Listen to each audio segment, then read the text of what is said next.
Coquito Day, a day to celebrate Puerto Rico's traditional holiday drink, and it's often compared to eggnog. Each family has its own recipe, though.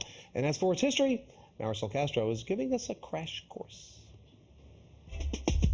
Turns out the humble beginnings of Coquito are mired in a little confusion.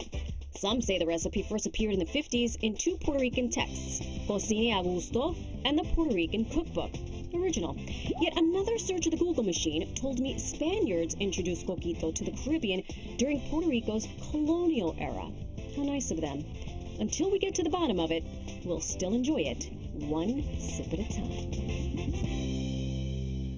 We sure will. In honor of National Coquito Day, we had to bring back one of our favorite guests. Irma Cadiz runs her own business, the Coquito Lady, and she mixes up culture served on ice. Irma, welcome back to New York Living. You know, the last time you were here was during the summer, and we had your segment, Frozen Coquito, and we did it early in the show, and the show kind of fell off the rails after that because, well, it's good stuff.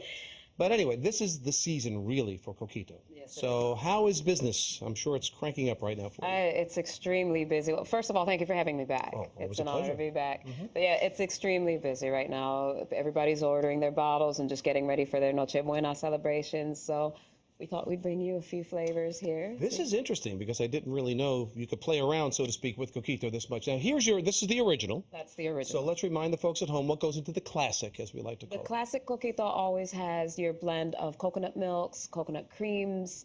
It will have evaporated milks, condensed milks, and a whole blend of seasonings. It'll have cinnamon and anise and cloves and all kinds of goodness, ginger, sometimes lime peels. Wow.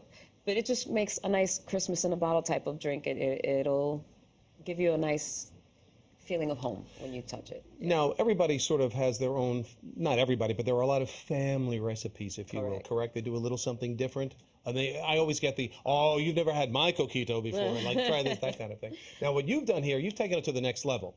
So what do we have first up here? That's our strawberry Coquito. And then next to that, we have our pistachio.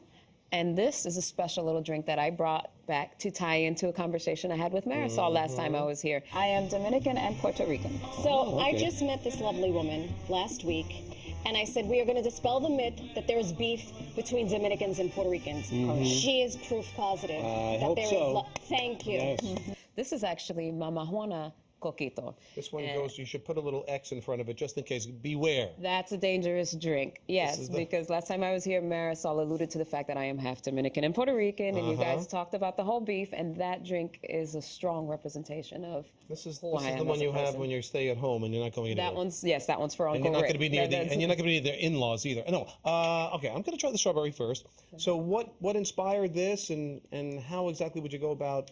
Where does the strawberry flavor truly come from and mixing it with the Coquito? I mean, we just like to play, honestly. Every single flavor you see here, the base is still always the classic Coquito. It's the foundation to all of it.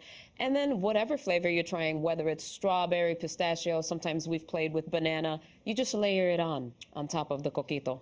And it just adds an extra element. Yeah, now the strawberry kind of hits mid-level with it. It's a nice little surprise. It's delicious, as always. Now, I'm a pistachio fan as well. That's a little more daring, I would think, because it's not typically sweet, per se, pistachio. No, but when you have something as sweet as Coquito, you get the opportunity to play. That's why the Mama Juana works well, because it's typically bitter. Right. Pistachio can be a little salty, right. But Coquito is just so sweet. Typically, I have to do this, otherwise knock it's yourself out. I love Now, are to see you it. finding out of these flavors, anyone in particular, the newer concoction, so to speak, that you've made that's more popular than another? I would say that pistachio is probably one of our top sellers. Everybody, I think people like to see the color. Yeah, because you do have that nutty finish in there too, which is great. Love it, love it. Do you have a particular favorite? Mine, over the summer, we launched a piña colada Coquito, which that sounds terrible too. Oh, it's amazing stuff.